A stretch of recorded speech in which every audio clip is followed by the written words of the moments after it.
Welcome to Both And with Bessi Graham, your weekly inspiration to help you use your time, talent, and treasure to make a bigger difference in the lives of others.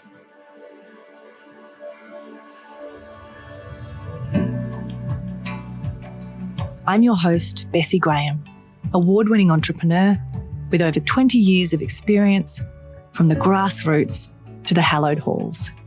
Thanks for joining me. Let's jump in.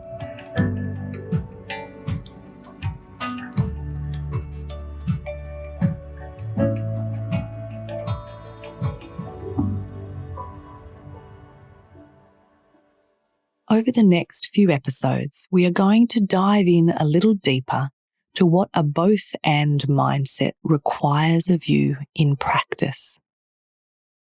I have learnt over the years that unless you can give practical next steps and real-world examples of what an intellectual or theoretical idea looks like, it is difficult for most people to make the leap and bring into their everyday lives and practice the skills, routines, and rituals that will unlock the desired outcomes they are seeking. With that in mind, I want to lay out 3 of the aspects that I believe a both and mindset requires you to cultivate. The first is a foundational understanding and acceptance of yourself, cultivated through the practice of looking back. The second is an ability to read the room or situation through cultivating the practice of looking around. And the third is the discipline to anticipate and run scenarios through the practice of looking ahead. As an established leader who is working to contribute and build a legacy, you are operating in a complex, multifaceted environment with competing demands and expectations being placed on you every day. Your desires are layered and nuanced. The situation or environment you're operating in is layered and nuanced. The impacts of your decisions on others are layered and nuanced. The result of all those factors is that your responses need to be, yes, you guessed it, layered and nuanced. Your desire to create a legacy bigger than yourself requires you to be reflective and self-aware. It means you need to take others into account. It demands that you think through potential consequences, both intended and unintended, and take your role and responsibility seriously. It calls you to have a both and mindset, where you show up as a leader who is thoughtful and multidimensional. If you want to be an impactful leader with a meaningful legacy, there is no room for you or your responses to be one-dimensional. Let's unpack again what a both and mindset asks of you in practice. You need to have a foundational understanding that is already in place, with self-awareness based on an ongoing practice of reflection. I refer to this as looking back. You need an ability to read the room or situation in the moment. You can think of this as an ability to triage or assess the situation. I refer to this as looking around.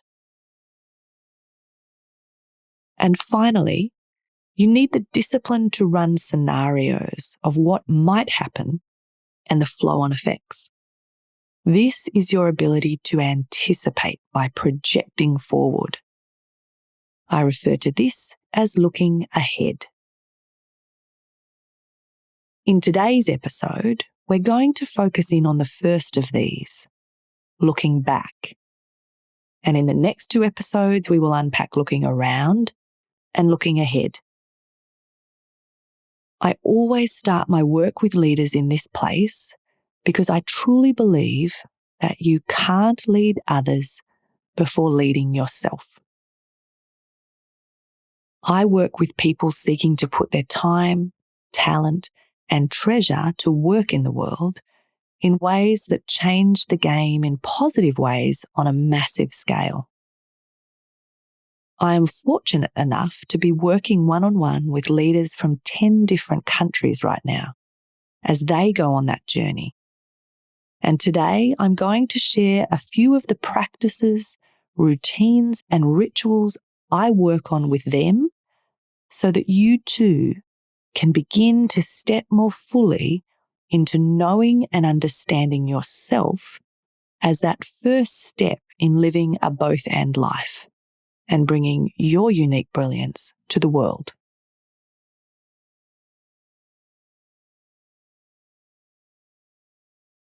So what does looking back look like when it comes to the practices of a both and life?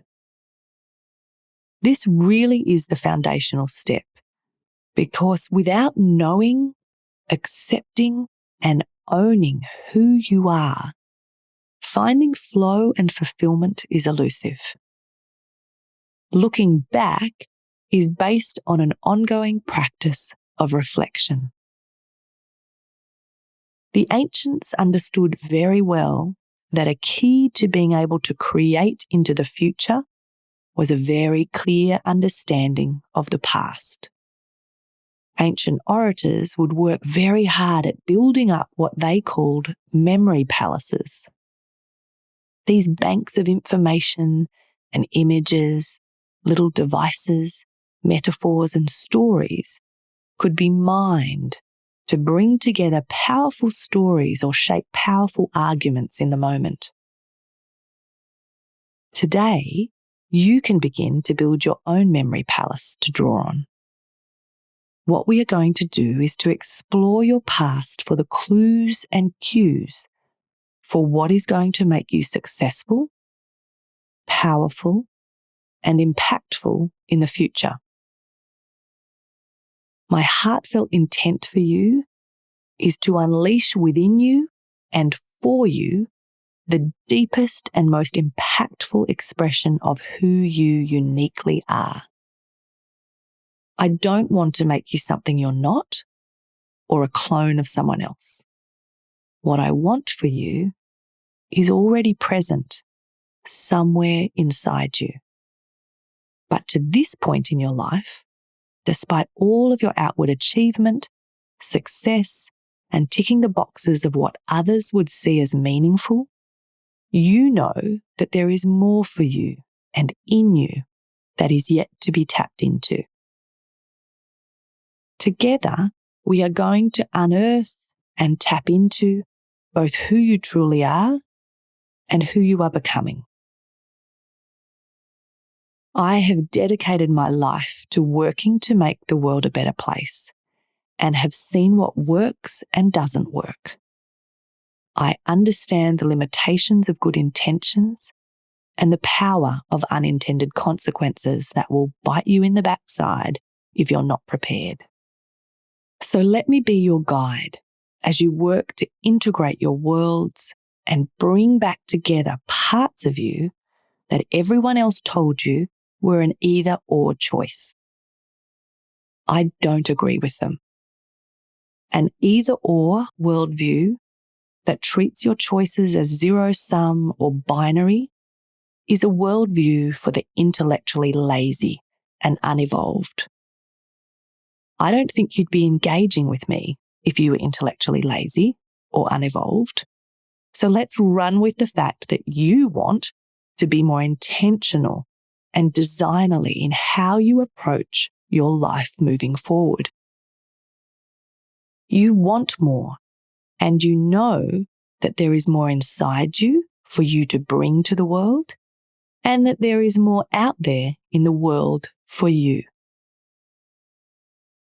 But if you see contribution as a way for you to simply ease your guilt or have stories to tell at dinner parties, but you don't want to grapple with broader issues and take responsibility for your decisions and actions and really work to create a life and legacy that truly makes a difference in both your life and others, then I'm not your girl. But I don't think that's you. There is a reason that an uneasiness and a questioning has been stirring in you, and it's time that you listen to that voice. Whether it's still a whisper or it's now shouting at you that where you are is not where you will end up, that this is not all there is to life, and that you were made for more. So trust yourself and trust me that I have your back and there's no rush. But you do need to start.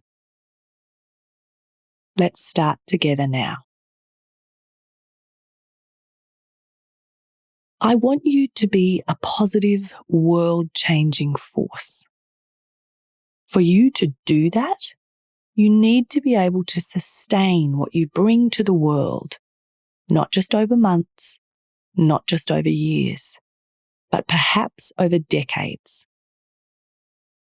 With that in mind, you need your work, your effort, and your focus to be very, very well aligned to your deepest sense of yourself, your core values, your core ideals, and your core desires for what you want to see and be part of in the world. We're going to frame our looking back exploration today around two simple ideas, that of flow and anti-flow. Starting with flow, I want you to just think back and describe moments or times when you felt deeply in flow. As things come to mind, I want you to contemplate them, to hold those moments when you have felt completely at peace, where you felt time had ceased to exist.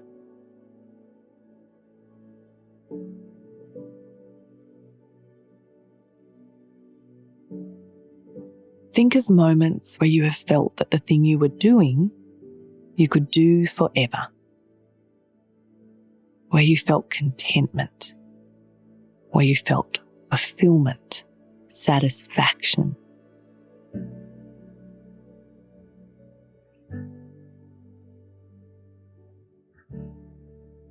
The moments or times you're capturing don't have to relate to work.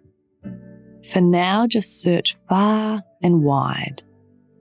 It could be something that you do as a hobby. It could be an experience you had on a particular holiday, or simply walking on the beach. You're locating those moments where you were completely present, when you felt completely yourself.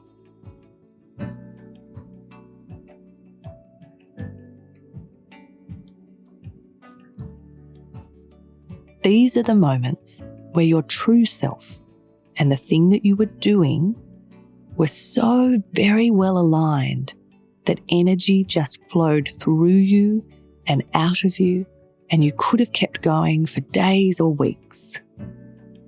That is what we're trying to locate.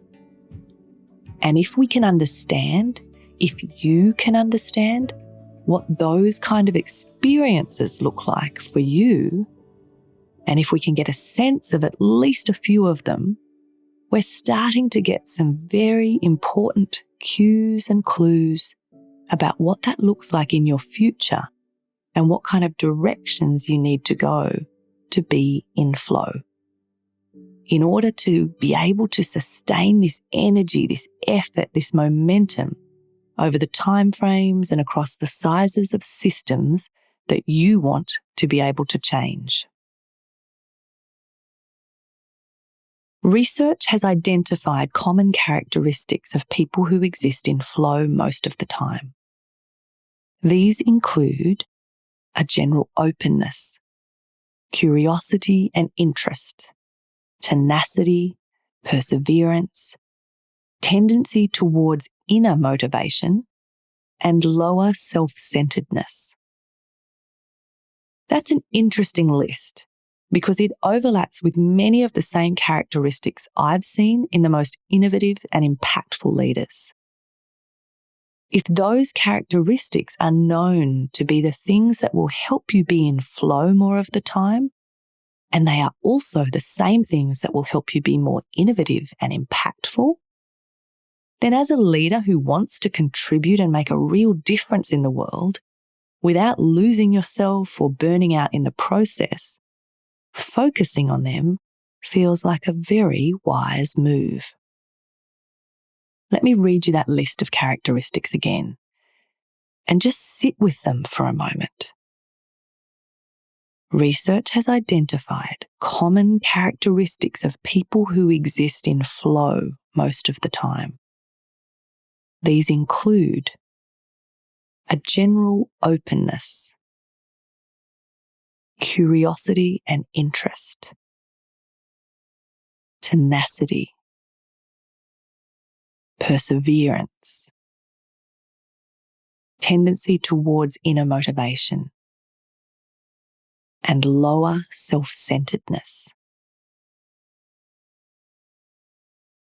Studies also show that people who operate from flow are courageous, quick-witted, more self-confident, and have high control over attention and their consciousness. Again, if you mapped that list back to the common attributes in successful entrepreneurs and leaders, I would argue that you would see a very strong correlation. Using an exploration to identify your moments of flow by looking back is not only helpful because it is a foundational element of a both-and mindset, and it informs how we intentionally design a legacy that is uniquely yours. Cultivating that practice will give you results which any entrepreneur or leader would want. I'm going to read you the descriptors proven in studies to be how those who operate from flow are described, and I want you to think about how your life and results would be different if you were operating from this place. So here's that list again. People who operate from flow are more courageous, quick-witted, more self-confident, and have high control over attention and their consciousness. Spending some time journaling over the next few days about how you are going to cultivate the characteristics that enable flow, and then starting to think about what would be different in your life and the outcomes you achieve if you were getting the proven results of flow, is an exercise well worth doing. Now let's move on to anti-flow. The counter to our exploration of flow is to identify those moments of anti-flow. Anti-flow is most often identified through experiences of boredom, apathy, and anxiety. We may have those more available to us as memories, and it may seem strange to focus on such a negative aspect of experiences we would surely want to avoid.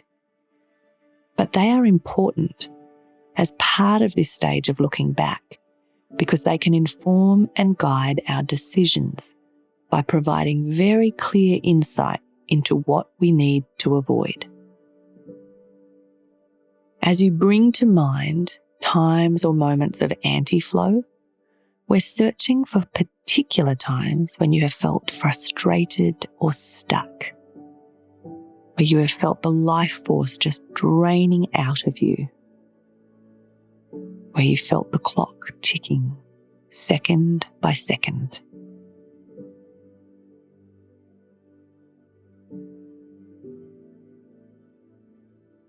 Think of a moment or moments where you felt that you were deeply out of place, where you didn't belong. Where have you felt alienated. Bring to mind those times where you felt that you are wasting your time and your life.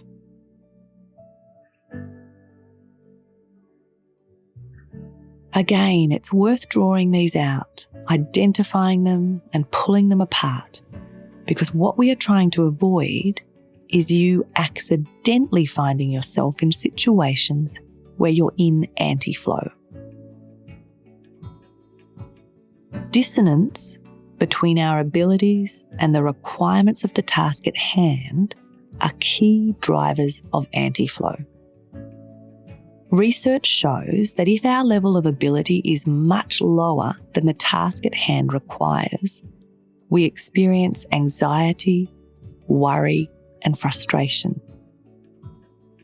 If we have a much higher level ability than the task at hand demands, then boredom kicks in.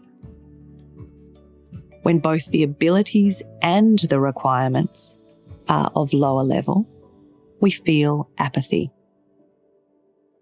This dissonance and identifying where on that scale we are is important because boredom, apathy, and anxiety are key features of anti-flow.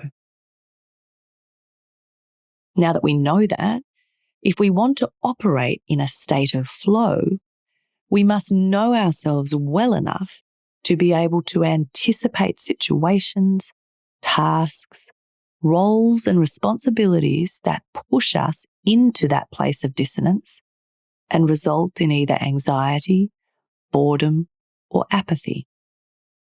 Wherever possible, we need to design these things out of our lives. Now, I know I said we would just focus on flow and anti-flow today, but I can't help myself, so I'm going to add one more piece in for you. My final suggestion for another way to explore looking back is to incorporate the notes you took when listening to the strengths-based episode, which was a few episodes back. If you haven't listened to that episode, you might enjoy listening to it to dig into the aspects a little more. If you've already listened to it and you did the exercises, then now is the time to pull out your notes and use them to go a little deeper in your reflections this week. In this foundational aspect of looking back, a good assessment tool can provide really helpful insight. I still have the printout of my Clifton Strengths Finder from 2008, with the sections of the descriptors I highlighted and the journal entries where I unpacked what each of those strengths meant for me in my work.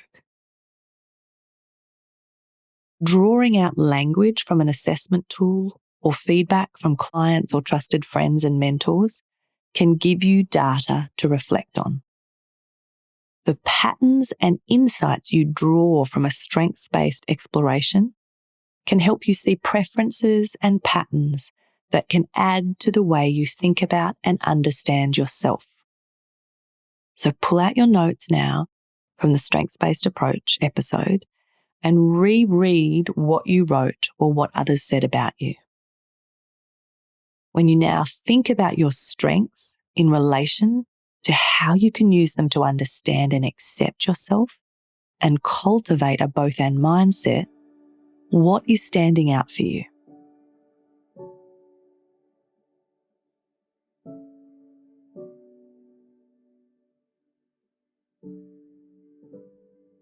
The way you answered the assessment questions or the feedback others gave you about what they see as the unique gifts and strengths you have and how you add value are all informed by your behaviour to date.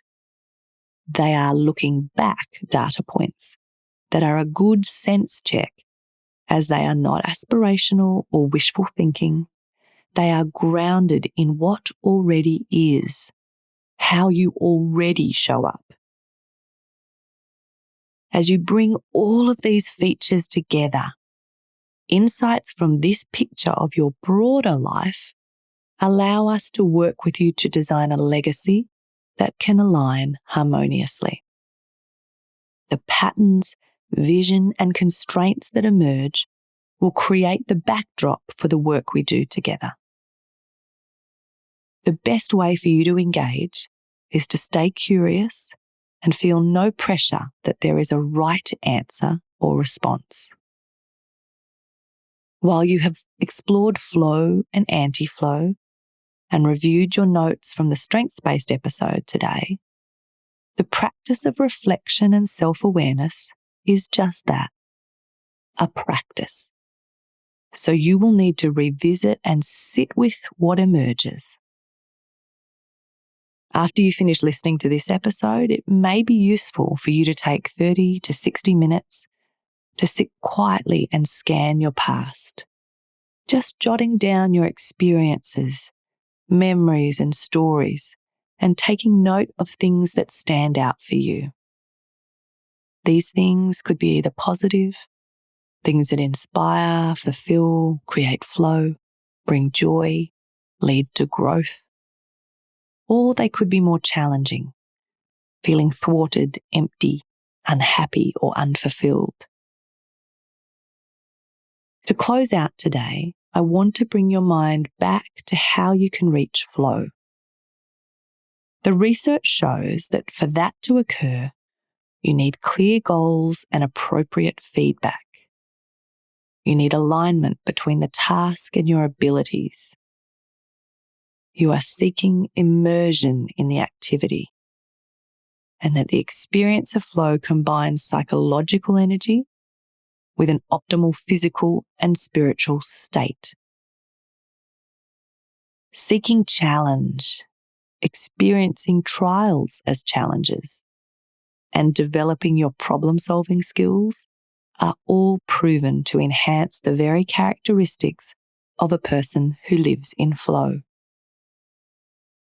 Your job, as you build the foundational practices of reflection and self-awareness to design a life that is uniquely yours, is to dig around long enough in this first phase of looking back to have the data points, insights, and patterns from your own life to know what it looks like for you to be in flow.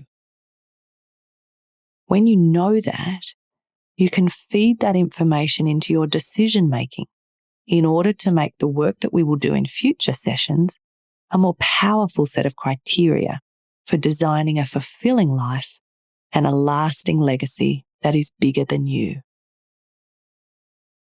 I hope that today's episode has been useful and brings with it the beginnings of some new insights and emerging patterns.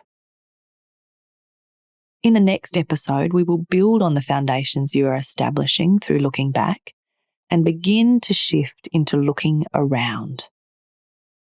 Thank you for taking the time, creating the space, and prioritizing going deep to better understand yourself.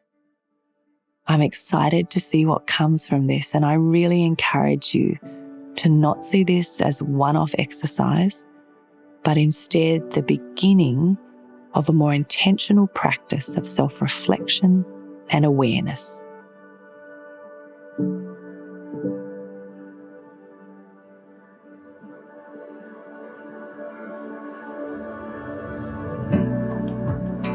Thank you so much for listening to Both And with Bessi Graham. You know you were born to do something significant, so don't leave it to chance. Join me each week to pick up quick tips and ideas that will support you on your journey to live and lead a meaningful life. If you enjoyed this episode, please subscribe to the show so that you never miss an episode, and leave us a review so that other people can find us and feel a little less lonely and a little more supported on their journey of leadership.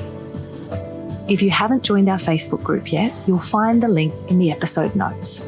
Please join us. Thank you so much for being a part of the community and for tuning into the show each week. See you next time. Cheers.